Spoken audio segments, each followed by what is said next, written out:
it's interesting to see their team adapt and still be strong in both styles, so to speak. Yeah, we do have a map draft up, and unfortunately, Ilios is the first ban from IDDQD. Cloud9 follows it up, actually banning out Volskaya, not wanting to go to Volskaya, which would normally just be something we just, whatever, Volskaya, but clearly they don't want to play IDDQD on Volskaya. IDDQD then responds again, with no surprise, banning out another King of the Hill map. Cloud9 falls in the Sword of Anubis. IDDQD, they don't want to go King of the Hill under any circumstances. I mean, they'd rather risk that. And look at this, we have 5 payload maps here, heck, so our grand finals will be nothing but payload. Every payload map, however, is on the table. And now we're just going to decide which map is first via process of banning. Yeah, pretty funny map selection here so far. Not a surprise. Both teams very comfortable playing kind of the standardish game mode of payload. And it's just down to where we're going first. We're not going to Kings Row, not going to Dorado. So we're going to see something pretty new, unless we go to Numbani first. But we haven't really been on Gibraltar or Hollywood yet today. Yep, no Gibraltar, no Hollywood, and very well could see it. I mean, this is a matchup that could go all the way to 5 games. I would love it if it did. The viewers would love it if it did. It would be all sorts of craziness in this great NA Weekly, and it looks like it's going to be Gibraltar or Hollywood. So will Cloud9 challenge IDDQD on Hollywood to start things off? I feel like they'd go to Gibraltar, but, you know, who knows? And yeah, they are going to go to Gibraltar. I mean, it's just going to be so interesting to watch these teams play, mostly because I think Shore4 is an amazing Genji for Cloud9. And he's incredible. I mean, he might be the best Genji in the game with all the talk that we talk about, like Mendo and Pluppy. They're phenomenal, but I mean, working together, especially, just off the charts good. But Shore4 has been an incredible Genji since like day one. You put an orb on him and he can do a lot of work. Yeah, he definitely can. So, right now, we're waiting for both teams to get in the lobby. First map will be Gibraltar, and we've seen some crazy stuff on Gibraltar, both defense-wise, offense-wise. I mean, we've seen Widow plays, we've seen double orb plays, we've seen just teams get stuck in the hangar, we've seen teams fly through the hangar. I just feel like it's a map that has an incredible amount of variability, and it's to the point where I don't really know how this is going to go down. No, and I was correct. They do have a history together. IDDQD beat Cloud9 in our GosuGamers Overwatch NA number 5, 3-2. Okay. So it went to 5 before, previously.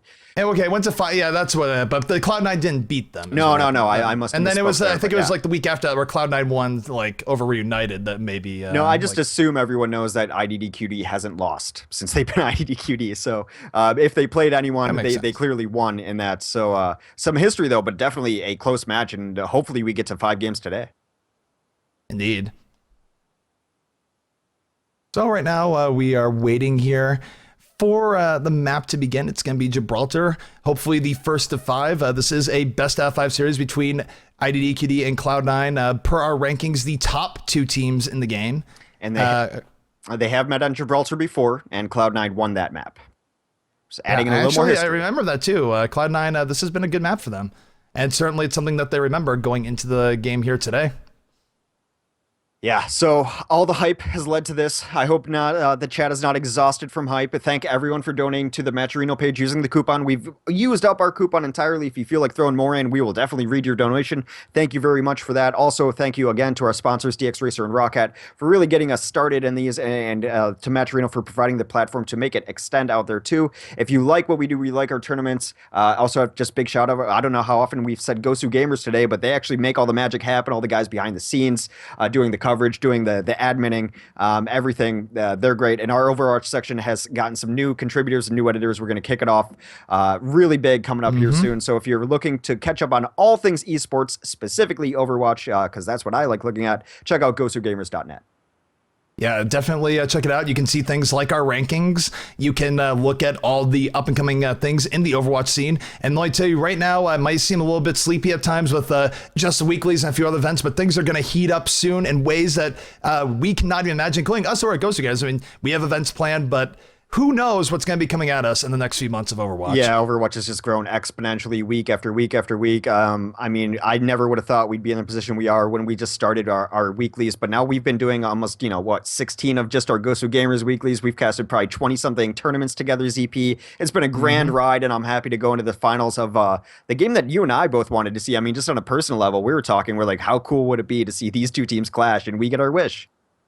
Yeah, and let me just say this, Cloud9 did not have to go through an easy bracket at all. I mean, the bottom bracket was full of killers, but they were able to persevere. And same with IDDQD. I mean, the top bracket also full of killers. So both these teams have proven themselves by getting to the finals here. Right. They've gone through some tough trials, and now they got to duke it out against each other. And a note on Prime too. You know, And Hex, we are still missing you in lobby. Okay, cool. I'm in. Okay. So a note on Prime too. We noted that they lost 2-1, but it was actually a draw on the first map of Dorado, and a draw in our system awards both teams the win because both teams did successfully hold off the other team on defense, and so we go to a decisive map too. So even though it was 2-1, it was a draw and then a loss for Prime. So even a better result when you look at the details of that. Yeah, no, it was really good stuff coming out from both, and we're just going to see how things go here on map number 1. We're going to be getting started here any moment. Both teams are in game. It is actually a full house here. We have 6 spectators from the different casts that are doing things today. We have, of course, our 6 players on each team. It is a full house. Pluppy and Mendo are spamming the match chat, as always, saying it's the Vico Sai game. But Cloud9, I think, has something to say about that, Hex. Yeah, I'm just trying to get in a chat here too. I thought I avoided all the chat spam from the Mendo and Pluppy. I wasn't really looking at it in Twitch chat. We had moderators kind of clean some stuff up in there too, and then I get in the game here, and it's just the same nonsense from these two. They make the game fun. All right, so there's that. No matter what your opinions of these guys are, they definitely bring an element to the game that others are not necessarily bringing. So fun to play, but I'm really digging Cloud9 too. They've been one of my favorite teams to watch since I just feel so honored that we were able to watch them kind of ascend. You know, they rebranded both of these teams. As soon as they like rebranded, they just kind of came up. And when they turned into Google Me, they won the one-hit club tournament that night and then just never stopped winning after that. Rolled through that bracket a couple times throughout the weeks, played really great against NA competition. Now they're playing the best of the best in IDQD, who has not lost in about a month. They're like 27 matches, 23 matches, something like that. Just insanity, but something has to give today, and I think it's safe to say, and people don't like the term the best team in Overwatch, but these are the only teams in Overwatch that we have, and one of them is going to come out as the best today. Indeed. So right now both teams are just swapping out here as they are getting ready, and looks like I think IDDQD actually wanted to be the first ones on attack, or it was Cloud9 wanted to defend. In any case, we are all set and all prepared for that. This is going to be our number 1 team versus our number 2 team. And we're going to be getting started here very, very shortly. Yeah, and I don't really have a favorite here on it. I have a rooting interest. I'm rooting for both defenses to fail pretty poorly so that we can get to the hangar stage, which is one of my favorite parts of the map to spectate. Just the high ground, the low ground, the battles that go all throughout that map, with the Genjis going back and forth. I want to see some one-on-ones with the Genjis. I want to see Shore4 have to take people on 2v1. Adam is a phenomenal Zenyatta, plays very safe. Just so many good players on both sides of this. Reaver also, when Reaver shows up, he shows up in such a huge way. You won't call his name all match. Then it's like, oh, Reaver with a 4K out of nowhere. So he's going to have to play really well today if they're going to stand a chance against IDDQD. So many things at play right now. The only thing I can tell you for certain is that we will see some Genjis. We are absolutely going to see some Genjis here. We're going to see Shore4 repping the North American Genji. We're going to see, of course, Pluppy and Mendo repping the EU Genji. And we're just going to see some good stuff in general coming out today, Hex. And again, it's one of those things where I don't really know what to expect between these two teams. I think, honestly, after seeing the last game, I'd probably give the edge to IDDQD, but we'll see where things go. Yeah, but it's so close. I mean, I think I'd have to look back, but I think Google Me, aka Cloud9. Now I'm going to get very used to calling them Cloud9. I'm calling them Google Me for everyone who hasn't caught up on the news. Google Me was the best team in NA. Cloud9 noticed. They said, "Hey, we want you." Now they're Cloud9. So Cloud9 is the only team to take 2 maps off of IDDQD in recent history. Anyway, I think I'd have to double check, but it is very possible we're going to map 5 here. It could not be more evenly matched. It's probably the best matchup we could have hoped for. We're getting into it. Best of 5, all payload. Let's head to Gibraltar. Yep, Gibraltar is where we are going. This is IDDQD, our number 1 team versus Cloud9, our number 2 team. Finally, the time is upon us. And Hex, here we go. This is what everyone wants to see, and uh-oh. I thought we were blessed. I got in just fine. No, I got in. I'm in. It froze for a second. I was just like, wait, again? I mean, no. The consistency would have been being inconsistent. Yeah, the gods smile upon us. They let us back into the game. It's beautiful. We're going to the best match that we've been looking forward to for a while. Man, just let's muster up the last of our hype and enjoy this best of 5 and hopefully go to 5. And it does look like we're going to see a pretty standard composition from IDDQD. IDDQD making Mendo and Pluppy trying to make things a little bit spicy in match chat here. I'm not sure if this is a tactic in their head or they're just being their usual themselves. But I just love I feel like Cloud9 isn't really participating in this a whole lot right now. I just love how it's lined up. You know, it's like, you know, Reinhardt looking sternly over, a couple Genjis, a Zenyatta looking sternly, then Lucio looking at the screen like, can you believe this? Can you believe this lineup of guys I'm with? Underneath the masks, maybe a couple of clowns. But taking a look at the defense coming up for Cloud9, we got D-Bet on the Reinhardt, Cheer4 on McCree, Grego on Zenyatta, Kai on the Symmetra, Adam on the Mercy, and Reaver rounding things out on a defensive Bastion. The time has come, Hex. Why not? You know, this is kind of a composition that you see out of teams on pubs a lot, which is extremely hard to break. You're going to damage boost this Bastion. You're going to put a Reinhardt shield in front of them and just force them to deal with it. Greco's actually going to watch the door behind. They're going to get the Symmetra in there. It is an all-in defense on this Bastion. If that Bastion falls, the defense will go with it. We're going to see what the double orb comes in. I can't wait to see what this Bastion does here, Hex. This is amazing. Yeah, this is something new. We don't usually see this here, but the Bastion under Bastion down. Bastion just dies. He gets spammed down by double shurikens, and this is not quite what Cloud9 might have been looking for here to start off Gibraltar. I applaud the effort. I mean, it was entertaining for a moment until Bastion exploded into itty bitty pieces. So. IDDQD just gonna push the first checkpoint with relative ease. Cheer4 goes in the Mendo Kusai, and here comes IDDQD. They're just swarming what remains of Cloud9. Cloud9 is going to get mopped up with ease. Yeah, I mentioned they were all in on that Bastion, and that's exactly what all in means. I said when they crumbled, it was absolutely going to crumble. There was no recovering from that, and we're already at the second capture point. We're heading into the hangar. Yep, so Reaver now on the 76. Bastion has been put away. And actually, he's switching to Genji, so we have double Genji now. Cheer4 and but look at that, they push a little bit far up as we're watching Reaver. Pluppy and Mendo Kusai able to get 2 kills each. Cheer4 is down, and IDDQD is looking absolutely dominant here. They're just having their way with Cloud9 in any way they want. I wonder if this is just momentum from Bastion dying early on. Some confusion too on the switch ups too. They had doubled up on some characters they didn't need to double up on. They didn't actually know what roles they were going to go in. For a moment, they had double Symmetras. Adam had to wait and come back as Lucio. They don't really look comfortable switching into this right now. Yep, we do have a Dragon Blade coming out from Pluppy, I believe. Pluppy not really near anyone right now. He doesn't have that much time left on this Dragon Blade. Gonna try and make it one swing or two. Swings at the teleporter once. We'll take it out. Gets taken out by Reaver though, so... by the way, look at the mirror matchups. We have Genji versus Genji.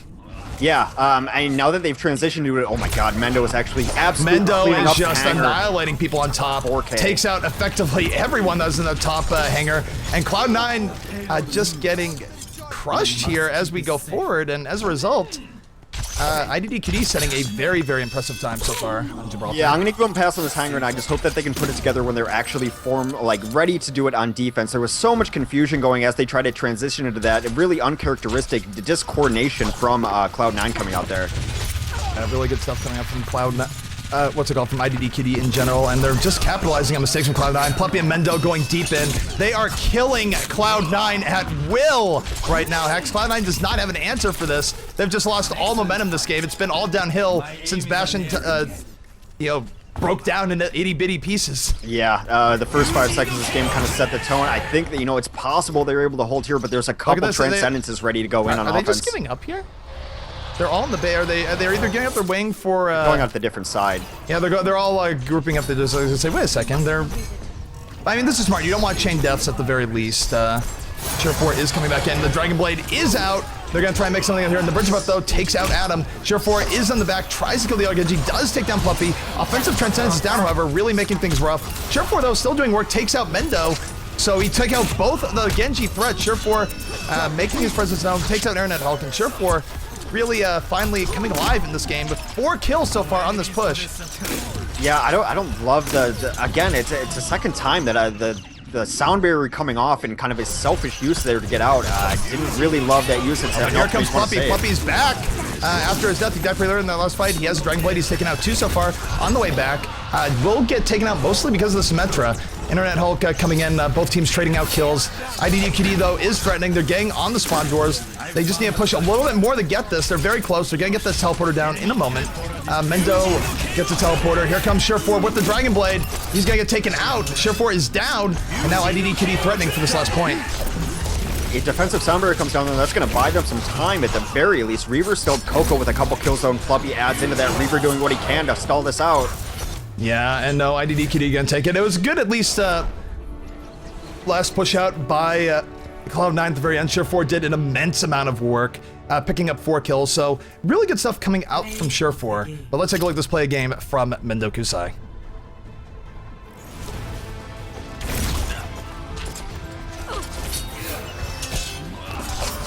I love the reflect kills. Reflect kills in a play of the game are just so stylish. Yeah, that's when he absolutely cleaned out that shuttle just on mop-up duty. The silver lining there for Cloud9 is that when they were able to actually get their footing down and when they went to the other side as their rollout, they looked a lot better than they did in the first, half of that map. Of course, everything's going to look better than they looked in the first half of that map. However, the defense that allowed them to do, and it's not a great defense, 405 is a blazing time, but at least it gives them the possibility of making it mathematically possible to win this map.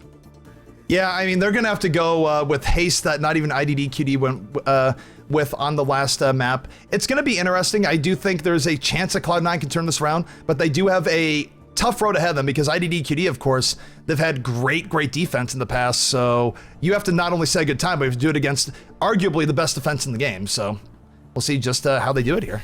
Well, I mean, we could at least check off the list of theory crafting. I mean, I wonder if a Bastion would work against this composition. No, probably not. Check that one off. It's a sample size of 1. If we're gonna be fair statistically, a sample size of 1, but it did look good. Let's put it that way. Sample size, though. It's not like they had to really rethink anything or do anything differently. It's like a Bastion up, he locks on it. Bastion is now a pile of metal. Yep. So. We're going to get a good look at the IDDQD defense here in a moment. One thing I'd like to really draw your attention to, and wait a second. What? It's Nabridgep up on the Symmetra this time, not Internet Hulk. What am I looking at here, Hex? That's new, but, well, this, yeah, I don't think that's Look at the speed boost here. The Symmetra starts out with 1 speed boost. He's going to get a 2nd speed boost. And there's a 3rd Lucio here, only for the purpose of the extra speed boost. And this is just to give Symmetra extra time to get her turrets down. It's super smart. And I really love watching it in action. Yeah, I love those kind of little tricks that you see teams come up with too, and we've seen them running it consistently, and it definitely has an impact. It's not just kind of a cute thing to do. She's able to get all 6 turrets up with that cooldown coming down because she's to the front line so fast. It just makes that defense even a more powerful setup, and it's such a smart move, such a small thing that, that's what great teams do. They find small little advantages. And looking at the defense that's setting up now, we have Mendo Kusai on the McCree, Internet Hulk on the 76, Chipsogen on the Mercy, the Bridgep up on the Symmetra, Pluppy on a Hanzo, and Coco rounding it out on the Reinhardt. Yeah, so this is their defense that they want to do, is want to hold high ground and shoot from behind the shield. On offense, we are going to see double Zenyatta, double Genji. The Genjis will be Reaver and Sure4. The Zenyatas will be Debet and Grego. Adam is going to actually play the offensive Symmetra, and we have an offensive Hanzo played by Kai Kai. Yeah, offensive Hanzo, or defensive Hanzo, or yeah, offensive Hanzo out, defensive Hanzo out is a double Hanzo game, but Pluppy striking first blood on Kai Kai, able to take him out, so Pluppy very comfortable on the Hanzo, but we've seen Kai Kai do really great stuff with Hanzo as well, so, I mean, what bow to root for here, Hex? I don't even know. I'm just actually kind of surprised we're seeing Hanzo. This is a great Widowmaker map, but we're seeing a different kind of sniper thrown into here. We saw Kai Kai trying to take out Pluppy with the Scour shot. I mean, honestly, that hallway is so condensed that it's pretty easy for the Scour to get value. Sure4 is able to take out Internet Hulk on the offense. It's 1 down. Pluppy, though, takes out Kai Kai again. He is proving himself to be a superior archer so far early in this game. Sure4 takes out Coco, so both teams losing a little bit here and there. Pluppy dropping the Dragon Strike, if nothing else. Mendo fighting off Reaver here. So again, we have this sort of double Genji offense coming out, but Mendo holding his own on the McCree. They need to be very conscious of keeping someone on the cart at all times. I don't know if this composition really allows itself to be pushing like this. I guess it's looking for kills, kind of the orbital composition we've seen before, but I don't know if that's conducive to getting a time faster than 4 minutes on a payload. Well, no, I mean, looking at the time right now, Cloud9 is down the 2 minutes, 50 seconds already. They've lost a full minute, and mathematically, they're going to be eliminated very quickly. But Reaver and Sure4 going in. Reaver wasting no time, able to get some kills there. Sure4 is still up with the Dragon Blade. And this is going to at least get them to the next checkpoint, but they need to move with incredible haste. So that is a good showing for Cloud9, but they need to keep it moving. The teleporter's right over top. They didn't clear top. And here comes IDDQD off the teleport. But sometimes teleport, if people are swarming around it, you can actually turn the tables, kill people as they come out, and stagger deaths even more. And that's actually what Cloud9 is doing right now. Yeah, so it didn't actually end up affecting them for not clearing out the high ground there. Maybe it was even used to their advantage, but now they have a wild Mendo in the backline. It finally gets cleaned up. They do get to the second point here, so a pretty good offense. It's getting very tight already, though, on time.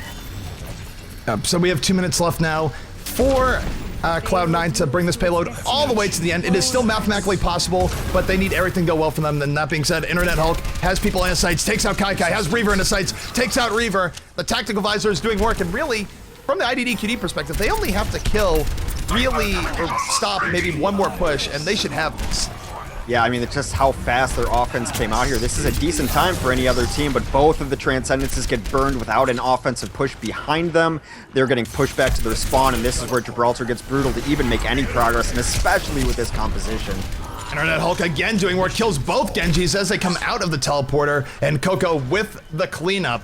A little bit of complaints over ping here with the, of course, EU players being a little bit laggier, but at the minute 15 left, I think it's safe to say that IDDQD is going to take map 1 in a fairly dominant fashion, Hex. Yeah, I mean, I think a lot of that came down to just trying something a little too cute, maybe, with the Bastion. There's a reason we have not seen Bastion in competitive play very often. It's because these competitive players know how to counter it, and really all it takes to counter a Bastion is a modicum of coordination.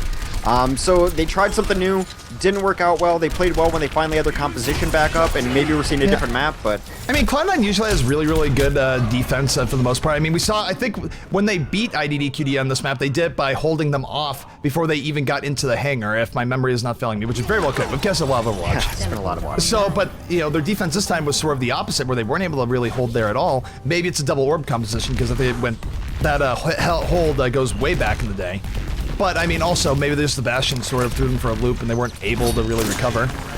Because, of course, now the time is 15 seconds is, as we're saying, this is going to be IDDQD's win. And they're going to strike first blood, going up 1-0 in our grand finals. Yeah, I think, I mean, it's hard to say that it was closer than it looked, but I really think it was just trying something a little too cute. At a certain point when you're facing a top team, you're not really in a position to try out new tactics. Now, if it would have worked, we'd be gushing about the brilliance of it, but since it didn't, I'm just going to chalk it up to a mistake. They tried to get a little too cute on them. They didn't play to their fundamentals, and luckily, they have a couple more maps to figure it out. Yep, so it is GG. I'm surprised the other team has really called it yet. Usually it happens that when it's GG on time, they'll let the losing team just push it all the way to the end. We get to see them play the game and other cool stuff. And maybe they're actually sure, but certainly IDDQD has won this map.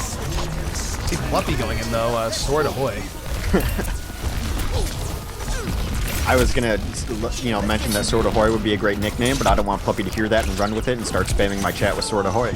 So, it might be too late. Pluppy has ears everywhere. I mean, honestly, 2 minutes from now, he might just probably be like, haha, because I'm not convinced he doesn't have the stream on the background. Not the stream snipe, just to hear his name. Yep, Shore4 finally calling out the GG, and that is the good-mannered GG from the team that is not the winners here. So we're going to take that and call map 1 for IDDQD, but we've got a couple more maps to go at the very least, and we're definitely seeing more payload. So they could definitely turn it around. I think we will not see a Bastion. I'm going to go out on a limb there and say that they are done with the Bastion defense strat.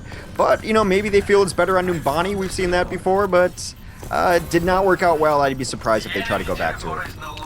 Yeah, I mean, we'll see. I mean, the thing about Cloud9, of course, is that they lost the map, but with our map pool of all payload maps, they can go to any payload map in the game afterwards. And we'll see what they favor, and maybe they have something up their sleeve to sort of deal with IDDQD and what was a very, very convincing win for them on on Gibraltar. Yeah, you have to wonder if maybe they watched some of the games earlier or heard about some of the games or have been practicing the strategy on their own of maybe throwing some Maze into the mix, maybe toss in one of the Soldier 76s seem to be the most effective we've seen so far against Double Orb. And this is where I saw Share4 really breach the defense early on here. This is where, IDDQD was holding pretty strong for a while off the Onzo of Pluppy, but Share4 broke in, got a great play, but fortunately was not quite enough, and Cloud9 not able to quite get the time they're looking for. Yeah, Shore4, a phenomenal Genji, probably the best Genji in North America. Of course, there are some players on Mixup that would have something to say about that too. But Shore4 has made his name at the very least by being a phenomenal Genji, which he can rival at least Mendo and Pluppy in their play. Again, I'm just gonna kind of chalk that one up as it was something they tried, didn't work, moving on.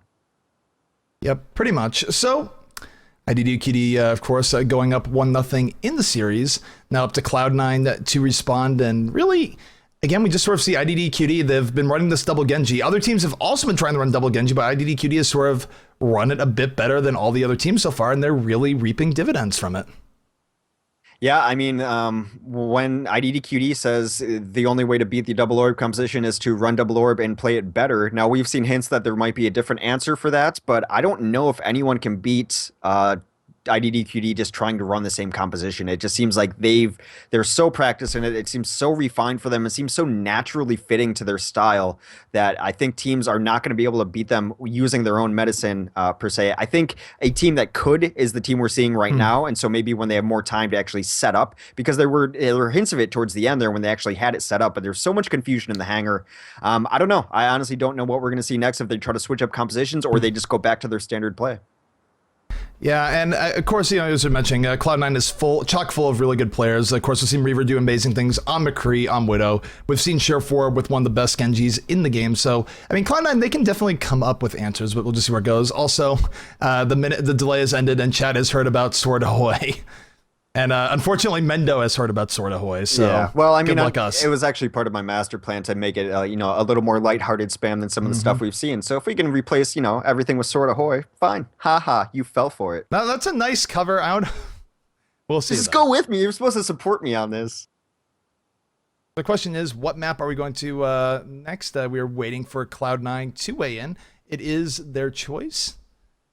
And I can't really predict where they're going to bring it. I mean, they're going to bring it to Hollywood. Interesting. It is pretty interesting. IDDQD very good on Hollywood, but Cloud9 no slouches themselves on Hollywood too. And it's my same hope that I had earlier that I just at some point I want to see the second stage. I love the rooftop stage of Hollywood, especially Genji's jumping around everywhere. It might be a time we see a Pharah mixed in, but even if both teams are running the double orb composition, the 1v1s on the rooftop are just insane to watch and a blast to spectate. So during the last game, we did have a big donation coming in from Moojerk. Moojerk, of course, referencing his comment, McCree spamming, I'm your Huckleberry. I'm one of those McCrees that do that, with a $15 donation. So thank you very much, Moojerk. For those who are watching, of course, we are doing crowdfunding via Matcherino, and we are a mere $9 away from a $500 prize pool for our North American Weekly this week. Yeah, it's been great so far to work with Matcherino, and of course that prize pool does get itself kicked off with our initial sponsors from Roccat and DX Racer, so thank you to them as well. Still time to donate. Tournament's not over yet. Unfortunately, all of our coupons are used up, so thank you for everyone who donated those, but if you want to top us off, get us to 500, it's still only going to take $9 to do so. But regardless of that, we're moving on to some more Overwatch action. The finals between Cloud9 and IDDQD. Yep, quote, is Pluppy drinking I guess Pluppy has a party, or not party leader, but a group leader here saying he was AFK, quote, Pluppy drinking a potion. Pluppy comes back from AFK and says yes. I think we're actually descending into full D&D right now in the match chat. It's pandemonium, Hex. Well, that's better than Mayhem. Yeah, I mean, honestly, the entire May jokes, we're going to get into the month of May, and it's just... No, I just told someone in chat that I would say Mayhem if I got the chance. So I'm making at least one person happy, which is more than I usually do. So I'm thrilled to be able to do that. But what about all the people who are just like, he just said Mayhem and they did fail fish? I mean, think about that, Hex. There is a trade-off here. Yeah, but those people are happy to say fail fish. Those are the people who like doing that. So I'm just pleasing everyone today. It's wonderful. Yep, so it looks like Cloud9 is going to be switching off. They will be on attack first this time on Hollywood. They want to set the trend if possible. So we'll see what the Cloud9 offense has against the IDDQD defense. So this is going to be good. I mean, we have to see the IDDQD defense front and center, and we get to see if Cloud9 has anything up their sleeve to deal with it. Yeah, I mean, I'm not even certain that Cloud9 needs to do something up their sleeve. I just think I'm actually kind of just dismissing map one in a way, because when they were able to stabilize and get the right people on the right heroes, which was a problem that I'm surprised they ran into. You'd think that they'd have their transition ready to go. But when they were able to get it towards the last point, unfortunately it was at very last, they looked a lot more solid and ready to play then. So maybe, just having that map over with, being able to, pick your composition and be stable on it from the get-go is going to help them out too. But they also might need to break into the bag of tricks too, because like I said, IDDQD runs this composition better than anyone right now. Yep, so we are ready. I believe most of the teams are ready. We're going to be getting the Hollywood here in just a moment. And Cloud9, it's sort of of course, this is a best out of 5. I sort of feel like you have a real sport analogy going here. You never want to go down to a point where you have no wins and you're on elimination point. I mean, IDDQD here, Cloud9 here, if they go down 2 games, winning 3 games straight against IDDQD, that is a daunting prospect. It's, obviously you want to win any game, but just from a psychological standpoint, it's way better for them if they can win here, even it up and sort of go back and forth and not have to run the table and do a sort of reverse sweep to actually win the series. Yeah, but I don't think they're going to be intimidated by IDDQD, especially with the results that they've had recently, and then also the set that they've played against IDDQD. They know that they're on the same level as them. They know that they can take maps off of them, so none of that psychological factor is going to be coming in here too. And also, like, they know they're a good team. They just got signed by Cloud9, like, clearly there's some validation, I'll tell you this, when it comes to teams, as a team without a sponsor, there's always a lot of pressure of, oh God, when we're going to get sponsored. It's harder to keep your roster solid. You never know if someone's going to leave at a moment's notice. And it's, I'll tell you this, just to think back to my experience in Heroes, it's a little bit stressful where you're talking to a sponsor like, all right, we want to see your records for X, Y, and Z. And then you have to explain, it's like, well, we got 3rd in this tournament, but we're still really good. You don't want to have to rationalize or anything like that. But once you get a sponsor, some of that stresses off. I mean, yeah, sponsors are still going to hold you a little bit accountable and go, hey, we're paying you X amount a month and you didn't even get top 32. That's a problem, right? But it's less of a problem than even worrying about who's going to sponsor us.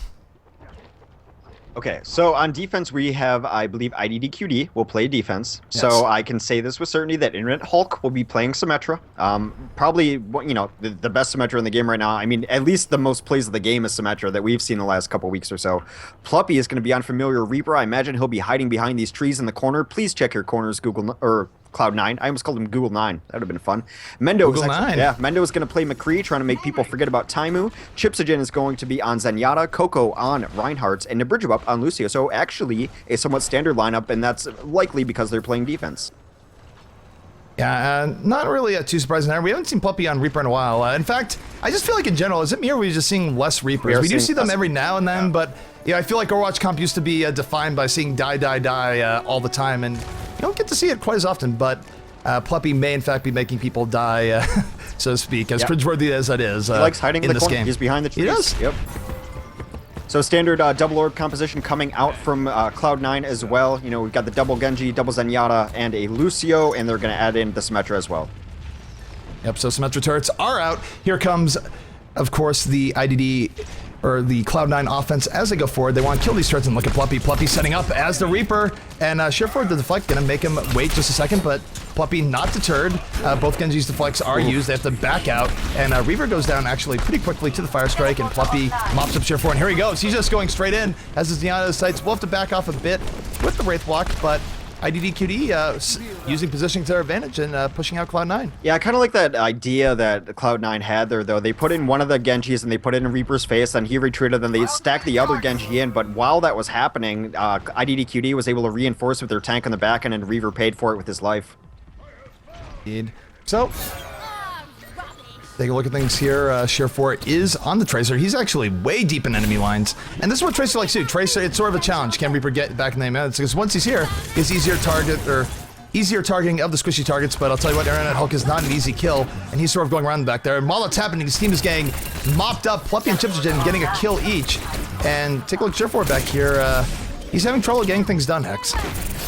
They're holding so far forward. Generally, you don't see a defensive team go past this car in the arch outside of the comfortable lot of Goldshire Studios. Is that Goldshire? Either way. It is Goldshire Studios. It's good old WoW references. And from looks at it, no one's even knocked over the Hearthstone game yet. Usually that thing just dies even before the game even begins. Yeah, but they're holding in very different spots. Now, actually, Pluppy in a cool spot here. He moved locations. He's in the other corner now, making that room completely unsafe. It's a switch up. People expect him in the other corner. Now he's in this one. Also, Mendo was able to end the threat of Sheer4 in the back. So Sheer4 going to have to go back to the beginning with his Tracer harass. And really, this is a little bit rough. Even looking at the ultimate situation, there's a lot of good defensive ultimates up now for IDDQD, and they're definitely in the driver's seat thus far. Here comes Pluppy. Forces out the Transcendence. That is a definite win for him. Yeah, you don't want to pop the Transcendence that early. Earthshatter comes down from the defense. They're all knocked down. We might have a Death Blossom. Here comes a Death Blossom from Pluppy. 2 kills. Will he make it 3? He has his Zenyatta in his sights. Devitt trying to leave, and no, he is going to get taken out as well. So, wow, good coordination. The Earthshatter Death Blossom combo doing work in IDDQD. Now starting to get into the territory, perhaps a first point hold. Okay, silver lining though. Shore4 did get to the backlines and was able to take down that teleporter. That is going to help on their next push. And their next push is also going to be aided by one Dragon Blade and also an offensive Transcendence. So that Transcendence goes off when they want it to rather than being forced into it. We might see a decent push here. Yeah, so we're going to take a look at Reaver. Dragon Blade will be pretty vital here. He needs to make some use of it. It's going to be hard, though. Pluppy and Mendo together have been really locking things down. But this is kind of the push they need to succeed on because Internet Hulk has his teleporter back up now. They're going to be able to reinforce, too. Yeah, Mendo and Internet Hulk got 2 kills right away. We do see the Dragon Blade coming out, but it does nothing. Reaver is taken out. That's 3 quick kills for IDDQD. And now Cloud9 getting forced back again. Yeah, Mendo, by his own admission, not as good of a McCree as Taimu was, but good enough McCree to get 2 kills there, and now he has his Deadeye ultimate up, and there's also a defensive sound barrier too. This push is looking harder and harder for Cloud9. Yeah, Cloud9, I mean, now they're down to a minute 30. They have 1, maybe 1.5 pushes left. This is definitely not where they wanted to be in this situation.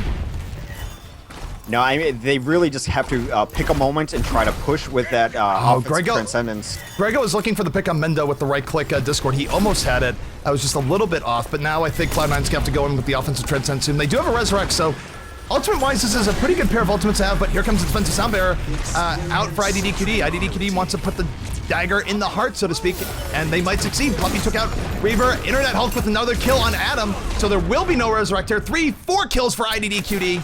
And really, only Shore4 and Reaver remaining, and I don't think they can down go Shore4. Now, Mendo dove so hard into the back line as soon as that sound barrier came off. His only target was Mercy. Adam did a really good job, actually, of moving around, using his mobility. He is able to save himself for a moment, but it was a little too late. He ends up going down, but he still has the Resurrection up. They have 1 more good push, probably 2 if Adam can stay alive and bring him back to life. Yep, so taking a look at this here. They only have the Resurrect. I mean, Resurrect is a good ultimate, don't get me wrong, but look at all the defensive ultimates are out here. This is Cloud9 is going to have to put on a gem if they want to grab this. They do have the Earth Shatter, if nothing else, so that is something in their cap. And here comes Reinhardt Debit. He needs to get a good Earth Shatter here. We need to get the good follow-up and then maybe a Resurrect to bring it through because they don't even have a single third of this capture point. No, they've been absolutely stifled the entire time here, and now the Resurrect Internet Hulk was able to get a kill on Reaver to start that off. Pluppy takes out Adam, and the Earth Shatter doesn't even come down because Reinhardt dies before then, and this is going to be a successful hold for IDDQD on Point A in Hollywood, and they are still absolutely beastly at Hollywood Defense X. Yeah, it kind of saddens me a little bit because I like the second stage a lot, but it is a thing of beauty to watch them play defense on Hollywood. So they're not only good at double orb, they can play defense too with a pretty standard composition here. And, you know, Pluppy, pretty good Reaper too. Yep, so. Poor Adam. Plup of the game, as it were. Yeah, this was just to seal out the game, which is already well in hand. However, I'm going to silver lining again. If Cloud9's able to hold defense, that's just a draw. That's the best they can hope for. Yeah, so I mean, Cloud9, it's not over for them yet. They can at least make this a draw. I'm not sure what the draw rules are in the finals. If it is just like a 1-1, then that would still put IDDQD up on match point, although it'd be 2-1 rather than being 2-0 or anything else like that. We'll leave it to the admins, as always, the people who are smarter and more organized than we are. But they have to hold here, otherwise they're down 2-0 in a best-of-5 set to, you know, IDDQD. As you mentioned, a team that you don't want to have to be winning 3 games in a row on. So it's crucial that they're going to have to win here just to put themselves in a decent position. But I find it very hard to believe that they're not going to... I don't know. I don't know what's going to happen. IDDQD looks very, very good, despite Cloud9 being an extremely good team. And I'll just say this about FPS games. When one team is operating on all cylinders, they can make the very best of teams look bad. Chat's being a little bit rough on Cloud9 going, you know, Cloud9, Ella Giggle, so on and so forth. But this team is amazing. They had to get through an incredibly killer bottom bracket to get here. What's going on is that IDDQD is playing out of their minds in this final. And if they go up 2-0, I mean, there's no shame to Cloud9 here. IDDQD is just playing super, super well. Yeah, I mean, they've met before. Cloud9 has beaten IDDQD on maps before. They've taken 2 maps off them, which is more than most teams are able to do against IDDQD, but they're operating on all cylinders right now. They look very strong, very coordinated. Not only just the double orb composition, it's just they're playing everything to perfection. They're not making any mistakes, and they're forcing their opponents into mistakes. Yeah, so taking a look at the defense for for Cloud9 as they roll out. We got Adam on the Symmetra, Reaver on the McCree, Kai on I said Symmetra. Adam is on Zenyatta. Kai on the Symmetra. Debit on the Reinhardt. Grego on the Lucio. And Surefour rounding things out on the Reaper. Yeah, I think we're going to see double orb composition, but Mendo is going to be on the Tracer instead. And just to that note with what I was talking about, IDDQD, they're playing with a confidence and a hubris, if I may, of just kind of playing however they want and not getting punished for it. The defense pushed out to a place you almost never see defenses push out on this map. Even in pubs, teams don't push out past this arch on defense, and they're chasing kills. They're just playing with an extraordinary amount of confidence, but we're going to see if the double orb composition from Cloud9 can come in. Pluppy... IDDQD, all they have to do here, they just have to come in on the offense. They have to take the first point. If they do that, they will win the map, and they'll go up 2-0 and be on match point. So let's see how this works out here. We do have the defensive Reaper coming out for Cloud9. Cloud9 taking a page out of IDDQD's book. Surefour and Pluppy in a bit of a duel here. Pluppy, though, getting good damage. I don't know who's going to win this. They're both getting really good hits on each other. And Pluppy defeats Surefour in that duel, and now Pluppy has free reign over the top. He can spam the shurikens down even more. That was a sick duel. Pluppy taking it in the end, and now looking at this, IDDQD starting the position well here. I mean, both teams are down a player. Internet Hulk takes out Kai in a Symmetra battle. So now it is 5v4 in IDDQD's favor, and they're starting to get good position at this point. Yeah, and you've got Chipsogen up top just hanging out as a Zenyatta for so long before he's finally beat up. The aggression of the teleporter puts him too, but it's actually punished this time.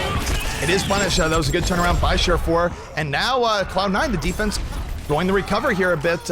It's not over yet, though. IDDQD is still on here, but Cloud9 is fighting this out. They don't want to go down that easily.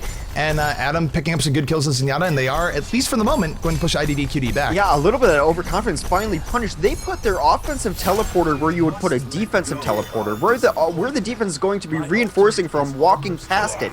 That is how confident they were going to take that point anyway. Oh, look at Adam. Adam with the right click on Zenyatta just eliminates Mendo from the game. So now IDDQD going to be down a key player. But Internet Hulk again winning the Symmetra battle takes out Kai. So a little bit back and forth. Look at how aggressive the defense is being. They're going out with the defensive transcends. They want to stop this push in its tracks right now. Grego will take out Pluppy, so Pluppy down. Defensive Sound Barrier coming out as well as they just try and mop up the offense. But here comes Transcends and here comes IDDQD. Yeah, I'm not sure that I love that aggressive push out there.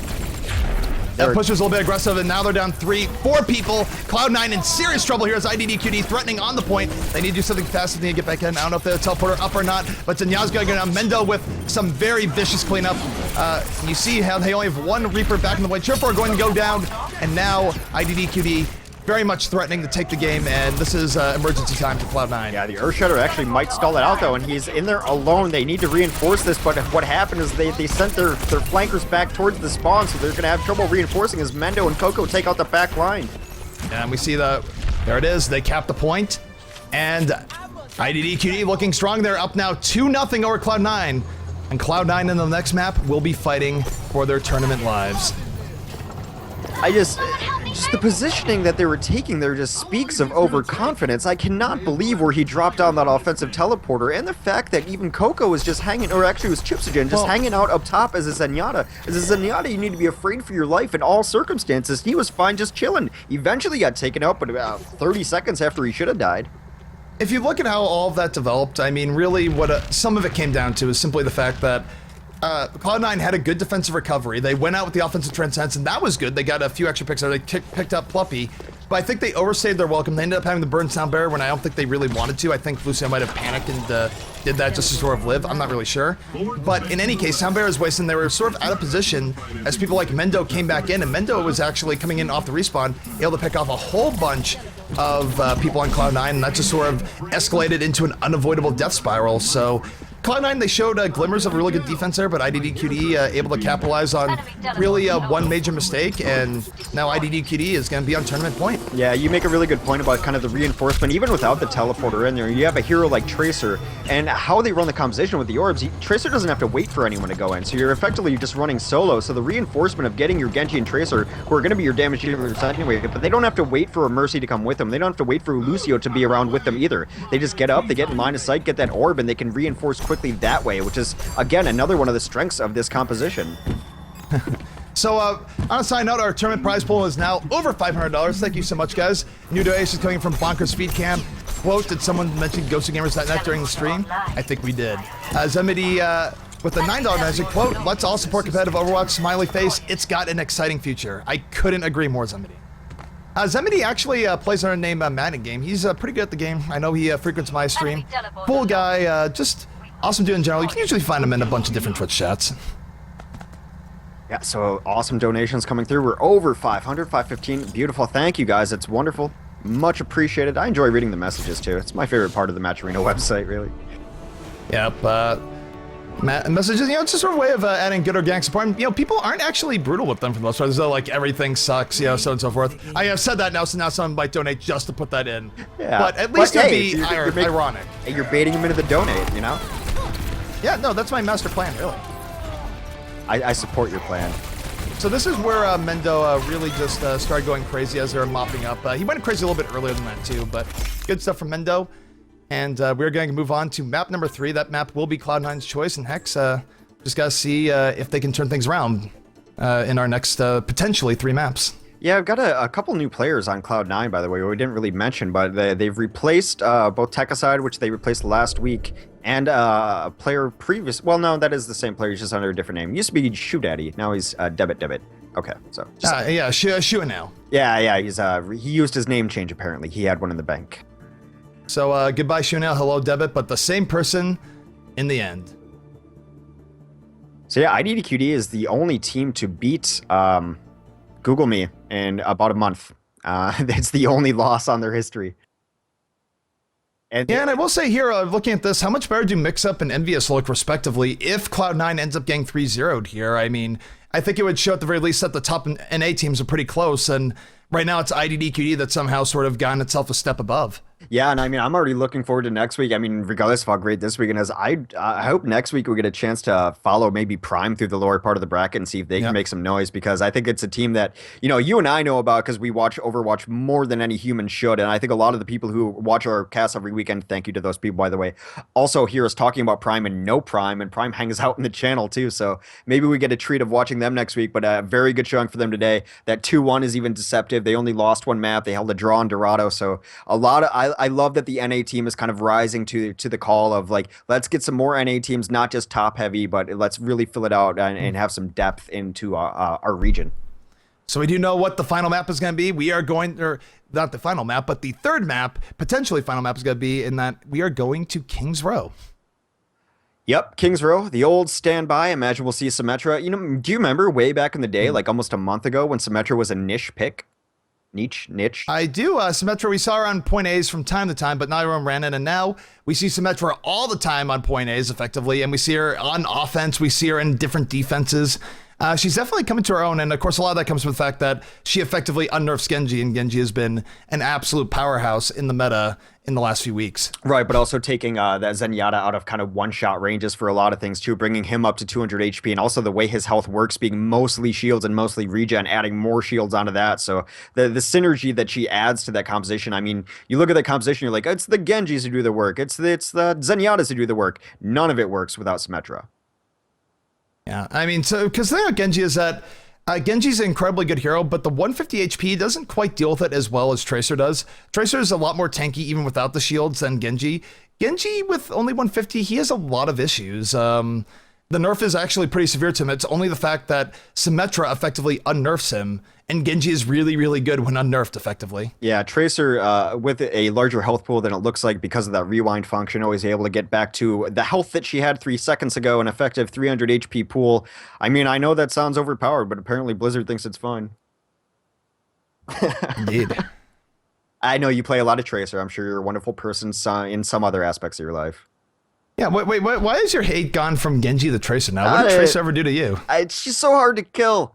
I play not hit scan classes, and I shoot a rocket, and she was there, then she's gone, then she's behind me, and I'm dead. That's why. It's personal. It's very personal between me and Tracer. You know, I can respect that. Actually, the other thing, too, is that what's going to happen in pubs when Tracers realize... So, one of the things Tracers, especially in a pub game that's very, very effective for winning, say you see, like, 1 or 2 people die, right? In the very beginning of the game. Like, say you kill a Symmetra before she gets a portal out. You can actually just go to the enemy spawn point, hide yourself, and that Symmetra is going to be a free kill.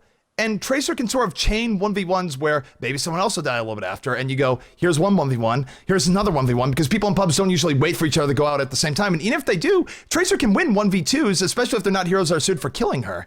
So when people really get used to the fact that Tracer can just be that big of a bully behind closed doors, I wonder what's going to happen, because it is actually pretty brutal. I couldn't have said it better myself. So I think are they waiting on us? We're just going to King's Row, right? Here we are. Don't need to flag down a taxi to go to London here. We're ready. I do hope we do get to see maybe the 6 Hanzo strat. Always a fun little gambit to start things off with. Although in these super competitive games and close games, we might see teams stop doing it just on the risk reward of. Granted, it's only about 2 seconds or 3 seconds you're missing when you have to switch off Hanzo to a real hero. Not that he's not a real hero, but you know what I mean. But so those 2 or 3 seconds can be, we've seen 2 seconds decide a game before, just yesterday on Volskaya. So yep. we might see teams stop with the fun strategy for us spectators and whatnot and not really paying off, but it doesn't seem like IDDQD's MO to not do something fun, so I think we're going to see 6 Hanzos scatter the point with arrows, and actually we've seen teams respond to this and actually defend against it by all hiding in a corner behind a shield. So a little bit of an interesting mind game, meta game to start off King's Row every single time. Yep, and honestly, it is pretty entertaining with the arrows, although you look at what IDDQD, I think it was just in our last turn we saw where they picked off, what was it? It was Zenyatta, or I think it was a Symmetra they picked off, and it really helped their early push. Yeah, no, they picked off the Symmetra, and it was one of the first times we've seen that strategy actually really affect the game, because that Symmetra's not out there getting charge and doing the orb spam damage that you need to do to get that teleporter up. They never got the teleporter up, and it was effectively because of this somewhat cheesy, fun, corny strat, but it kind of legitimized the strat a little bit in a lot of people's eyes. By the way, a little bit of fun Overwatch lore. Apparently, the payload in this map is an EMP device that's designed to kill any Omnics that are nearby, put forward by some sort of human terrorist group. So, a little bit. Right. This is a pretty grim map, actually. Right. So, if you don't like the Genji and Zenyatta composition, you're a terrorist in the eyes of the Overwatch lore, apparently. Apparently. Wow. That being said, looking at the Cloud9 defense, we got Kai on the Symmetra, Sure4 on the Junkrat, Frego on the Lucio, Debit on the Reinhardt, Reaver on the McCree, and Adam on the Zenyatta, and here come the Hanzos. Yeah, and they're behind the shield. They put Adam behind that shield. He's a safe player anyway, but super smart safe player right now, and they're staggering him out too. They still have one they're keeping behind. So next level strategies, they're actually even with the spammy stuff, but now we're going to see the actual offense come out. Mendo's going to be on McCree. Fluffy is going to be playing on a Pharah. Chipson is going to support that Pharah with his Mercy. Internet Hulk on the Soldier 76. Coco, of course, going to be playing Reinhardt as he goes in into Bridge Buff on. Look at that intro from Fluffy. That was beautiful speed coming out. He almost takes out the Junkrat, but hey, D-Bet able to take out Mendo. Cloud9 drawing first blood going forward here. Mendo even saying rip. Both teams still brawling it out. Coco able to take out the bet, so both teams 5v5 now. Mendo gonna be back up soon. Take a look, Plumpy. Plumpy able to take out the Junkrat with the aid of Reinhardt.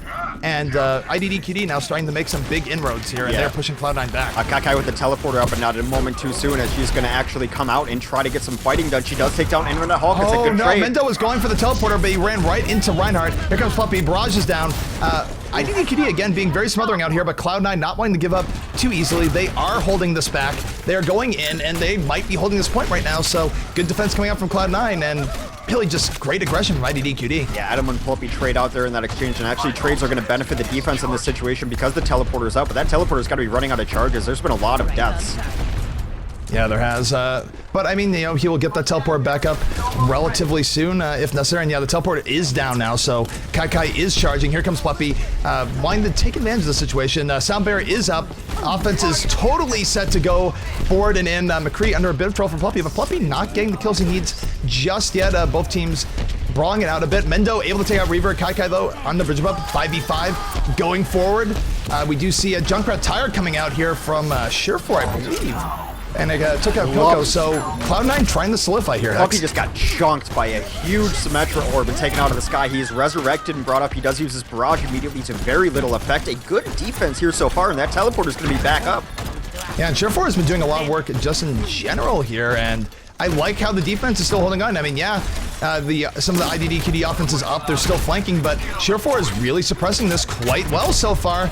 And as a result, IDDQD, even though maybe they have the momentum on their side, this is not really the quick time they might have been looking for. Yeah, Reaver kind of left his team and went looking for a fight. He ended up at a one-on-one with Mendo, and Mendo got the better part of it as a McCree duo went down, so that's going to really open up some space. Now they're too segmented. This Reinhardt's going to die in the back lines, you'd imagine, and that is first point taken by IDDQD. So the payload, the EMP bomb, as it was on the way. Pluppy, nice finishing kill on Reinhardt. Reinhardt trying to get away. And now IDDQD going to go a little bit further in, and Pluppy, though, or Mendo, getting taken out by Reaver. Reaver, reigning supreme on McCree thus far. And, you know, even though IDDQD is making inroads, Cloud9 has been really stalling them out quite a bit here, Hex. Yeah, I mean, it's a pretty solid defense right now, but there is a good advantage on the pushing team. They have Resurrection of Deadeye and the Tactical Visor, too, so a lot of offense able to come from this card if they choose to be the aggressors here. Pluppy, of course, always taking flank roads, trying to get a lot of damage. Hulk is just going to ping away from a distance, and look how far back Cloud9 is holding. Yeah, Cloud9, they're going to hold a little bit further back. I don't think they're going to give up the checkpoint totally for free, but they're certainly giving up this part of the streets for free. Internet Hulk able to take out Reaver is not an insignificant pick. And now IDDQD is going to be able to be a lot more aggressive in the 6v5. It's going to be a little bit till Reaver gets back. Deadeye is coming out from Mendo. Mendo looking for anything. Icewall going to stymie this a little bit. But here comes Attack Visor coming up from Internet Hulk. Again, this is all just apply pressure, push people back. Sound Bearer is down for the offense. IDDQD moving in. They got 1 kill. 2 kills now off the hammer of Coco. Coco going even deeper, and we have to go deeper as it goes. Mendo with 2 kills of his own. And IDDQD, the momentum is for them, and look at this. He had a high knew the Deadeye was out, but he couldn't do anything as Reinhardt, and then Pluppy just comes in over the top of the barrage. That was beautiful. I wouldn't be surprised to see a composition switch up here. We see Kai does come out on Roadhog, which is not exactly what I was looking for. Reaver on the Widowmaker is the switch I was looking for. I wonder if it's a little too late, though. Yeah, I mean, well, defensive Widow is always a little bit questionable at times, at least in comp play. You don't see it all that often. Every now and then it can be good as a switch up, but they need to answer. Teams on offense are pretty good about dealing with it on the whole. They need to deal with Pluppy out of the skies, though, and I think Reaver's the best answer to that. And if Reaver kills him a few times, Pluppy will switch. I mean, Pharaohs don't have a very high tolerance for getting shot like that. Defensive Sound Bearer is up. Here comes Cloud9. They want to make something of this. But 3 kills for IDDQD. But look at Grego. Grego with double Lucio kills, evening it out a bit for Cloud9. Cloud9 needs to at least buy themselves a little bit more time if they want a chance of winning this map. And Surefour doing some work on 76 does get taken out by Pluppy. IDDQD pushing forward here, and though both teams suffered casualties, IDDQD still reigning supreme and keeping the momentum in their favor. They had a 2v2 there. They had a Reinhardt and a Lucio versus Pluppy and Mendo, and if they could have got one of those kills, I think it would have been much better for the defense as it were. We do have a defensive Tactical Visor coming up from Surefour. Surefour looking to do stuff here. The payload getting dangerously close to the point. The guy get bodies on it. Kai is on it now as a Roadhog. The switch up is real. 2 kills for Cloud9, 3 kills. Cloud9 hanging on for their lives here, and they might just do that offensive Tac Visor coming up for Internet Hulk, but Internet Hulk under a lot of fire, might have to back up. Almost kills Surefour. Here comes the Reinhardt. Oh, wow. Debit came really close to hitting Internet Hulk there. That was a long distance charge that he almost got down. I think they're going to retreat a little bit here. They got to feel pretty good about this defense so far. Now they've got some good ultimates up. They've got their tank ultimates up that are really going to change the battle. Some of the most impactful tank ultimates up. Here comes a speed boost. Sound Bearer's up. IDDQD going in really quickly. Puppy annihilates Reaver. And now IDDQD 6v5 on the assault. Deep it looks like Mendo though. So 5v5 as they go forward. Puppy trying to take out the soldier in the back. Spamming down. Getting a little bit by the soldier's healing station. Defensive Sound Bearer's out. Here comes Cloud9. They are not giving up without a fight. They're moving. Kai takes out Coco. And Kai with the Roadhog being a bit of pain here. Will potentially take a Internet Hulk off that, but no! Not able to take him out. And now IDDQD, again, the momentum in their side. It was looking good for Cloud9. They're getting pushed back. Here comes the Deadeye. Back and forth like crazy here, Hex. The tank play is absolutely saving Cloud9 right now. Debit has gone absolutely ham. Kai on the Roadhog has gotten a lot of work done too. Switching to those beefier targets has kept them alive much longer. And look, the card is going backwards. It is going backwards. And honestly, Kai's been doing a lot of work on his Roadhog. He's been landing his hooks. He's been disrupting, and he's been eating a lot of damage. And more than that, we talk about McCree and Widow as being counters to a Pharah, but honestly, you hook a Pharah out of the sky and she's as good as dead. Yeah, it is still kind of the pick class of the tank. There it is. Puppy getting hooked. Down she goes, but it takes Kai going to take the long fall down after that. Puppy gets 2 kills, and IDDQD is threatening on top of the car right now. We have Internet Hulk as Winston. This is just a lot of pressure. Multiple people for Cloud9 have gone down. IDDQD looking strong on top of the cart. The res, though, is going to stall out the cart a little more. This final push is not over yet. It's not over yet, but Cloud9 is bleeding players. IDDQD certainly in the final phase of this here. They are chaining Cloud9 deaths left, right, and center. There is a little bit of hope for Cloud9, but Mercy coming. Does she have a res? She does not have a res just yet. She is going to go down. That is so many deaths for Cloud9. They're still, it was a good delay. It bought them a little bit extra time, and now Hex, IDDQD completes the map, and it's going to be up to Cloud9's defense. I think, you know, honestly, Cloud9 has looked the best when their back is against the wall here. Their holds on last point have been really impressive. I like the switch-ups they did there. You know, I kind of called the Widowmaker coming out, but even when they weren't getting work done on the Widowmaker, the switch to the tanks was absolutely wonderful. And even though at moments Debit looked like he was being stupid aggressive with his Reinhardt, going very far in, it paid off for him. He was disrupting those back lines in a way that made IDDQD uncomfortable and unable to get a sustained push. Really helped stall out that offense, and we end up with a match time of 7 minutes and 23 seconds. Yep, so 7:23 is the time here. This is a beatable time for Cloud9, but they're going to have to get through the very formidable defense of IDDQD to do it. But hey, they had some life in them in the last part of the game, and I think they still have the possibility of doing just that, Hex.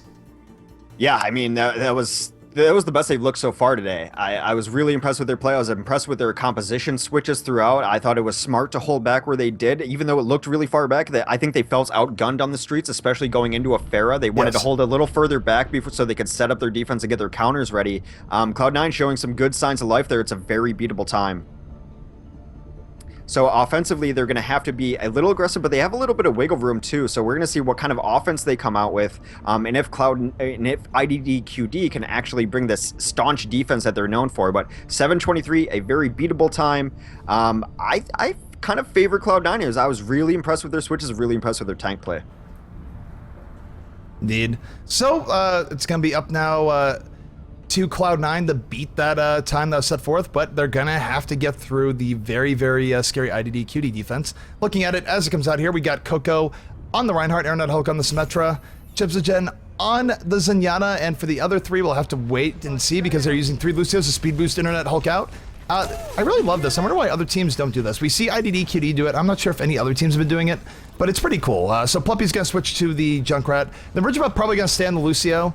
And Mendo fishing it out with us, the McCree. No, but it is a huge advantage. Most teams are only able to get 3, maybe 4 sentries out, but we're going to have a full 6 out from Internet Hulk, and that, not only is it tough to push in through 6 sentries, they're going to be right on this door here, which are brutal, but also anyone who walks through there pretty much just gives him a teleporter to put out, almost immediately, because that's the charge you're getting from those sentries. It's such a smart tactic. Yep. I don't know why we don't see other teams do it either, honestly.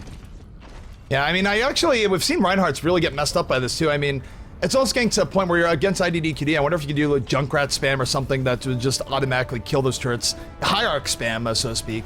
Because they're being pretty predictable with it in any case. Yeah, Reinhardt can't come through this door. He doesn't have the capability to turn around and drop his shield and hit these hammers and still live through it. So it's going to be interesting to see how big of a part these play here. Let's take a look at Reaver here. Reaver hiding a little bit far back before going in. Now he's going to look for the picks. He has Junkrat in his sights. Will he be able to get? No! Misses both shots on Junkrat. Could have been big taking out Pluppy early in the game, but both teams still at full strength, and Reaver still looking. Yeah, if they want to take this right side, they need to send everyone over there, because Pluppy, if you send 2 people at him, there's a distinct possibility he can take them all out. Well, they are sending more than 2 people. They're all going up that time. Pluppy is under duress, and he is going to go down the Kai, so incoming Cloud9 offense, but the return takes out Sureforce, so both teams down a big damage dealer as we go forward here. Mendo, Chipsogen, and Aeronet Hulk, though, just explode, taking out 3 members of the Cloud9 offense, and IDDQD going to hold strong here again. I mean, it was cool because they totally sold out to get Pluppy. They chased him through the alley, then when he thinks he's free, they have a Winston on the other side and absolutely hammer him down. The problem is it puts them all in a bad position and lets the rest of IDDQD clean him up. Sureforce is able to take out Aeronet Hulk, and Aeronet Hulk is down. This is a 6v5 for the moment. Cloud9 can make some good use out of this. We do see Reinhardt getting knocked around a bit by that concussion mine, and Pluppy actually took out Lucio, so now 5v5. Coco going in, crushes Sureforce, and oh no, the tire comes out from Pluppy, takes out 2 members of Cloud9, and Cloud9 gonna have to go back to the drawing board here, Hex. Yeah, a full wipe. Everyone has the skull icon under him. The teleporter is going to come up here momentarily, so it's going to be even more difficult to push. They missed out on their window of actually killing Symmetra and getting in before that teleporter came up. Now they only have an offensive Reinhardt ultimate to work with. Yeah, and I mean, let's not take away from Debit, formerly known as Shunel. He has gotten some really, really good Earth Shadows off in the past. But that being said, Cloud9 has to move, so there's 5.5 minutes left. They did buy themselves a decent amount of time, but if they take too long at point A, it's going to be really hard for them to get through the other points as they want. So ideally for them to get through in the next push or two and really keep the pressure on IDDQD here in map number 3. Yeah, I mean, IDDQD is just such a complete team on offense and defense. This is a really cool Widowmaker spot, though. I like it, and they're actually even damage boosting it. They're really going all in on this Widowmaker. They're going, and we see High Noon coming out from Mendo, the Deadeye as it were. 2 kills now for the defense, 3 kills for the defense. We were trying to make stuff happen, not going to happen just yet. And again, Cloud9, their offense falling a little bit flat, and they're going to have to go back. As the IDDQD defense is looking unstoppable. They got to come off this Widow, right? They're not getting any value out of it. How many times do you keep running her out there? There we go. They come off the Widow. So they come up with Soldier 76 instead. Take a look here. We do have 3 ultimates up for the offense, but there's a tire up for the defense. I gotta think Pluppy is just licking his chops waiting for it here. In comes Cloud9. They speed boost through. They're trying to make speed. Coco, though, takes out Chair 4. That's one McCree that has gone. Reinhardt has to charge out of the fight. Coco takes out Kai Kai. That's a double kill now for Reinhardt, making a triple kill. And again, IDDQD has Cloud9 right where they want them, flanking them from all sides. And Pluppy's throwing out a tire, but everyone's already dead. Well, I'm sure he'll find never mind, it's gonna use that. Oh, wow. That's such overkill. It's I mean, I guess he was afraid of the res, maybe, but... Well, even if you're afraid of the res, don't you save it for when the res gets triggered? Anyway, I mean, Devitt had a great Earth Shatter. They dropped 4 down, but there was no follow-up in it. That really stinks for him. I mean, a great play. There's no follow-up from his team. And they bleed players before the push even begins. Reaver goes down. Yep, Reaver goes down quickly. It's now 5v6 for Cloud9. They have to get some sort of picture and move it for it, but Mendo gonna take out Chair 4. 2 down now for Cloud9 as IDDQD now very, very close to mathematically winning this map. God, the hubris, the push-outs involve you. They go past places that normally teams don't go past, and they chase kills. And it works for them. They don't get punished for those aggressions. No, they absolutely do not. And now Cloud9, I feel like if Cloud9 doesn't take this on this push, their dreams of bringing this set to a Game 4 will pretty much be dashed because they're getting to a point where just mathematically it's not going to be possible. Well, they do have the advantage right now. They have 2 ultimates up, one of them being Resurrection, so they can go in and sack, maybe try to get a High Noon off, and then bring everyone back to life. Yep, so taking a look. Here comes the speed boost. Here comes Cloud9 and perhaps their last hope push. They're moving in, they're positioning, and here comes a Junkrat tire. I believe that's coming out from Pluppy. Pluppy, the tire is bobbing, it's weaving, it's looking for its target, and it takes out Reaver and Adam as a double kill. That's the end of that push. Earth Shatter was up, and Never was able to come down. They were too segmented. They're fighting 4v6 right now.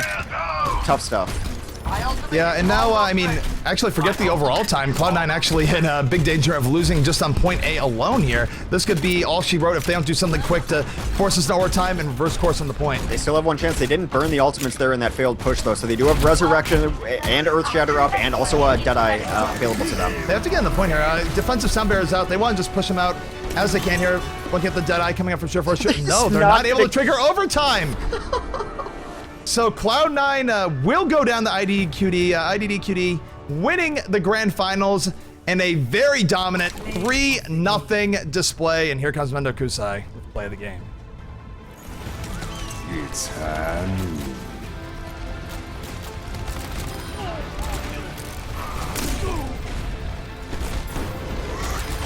So look at this.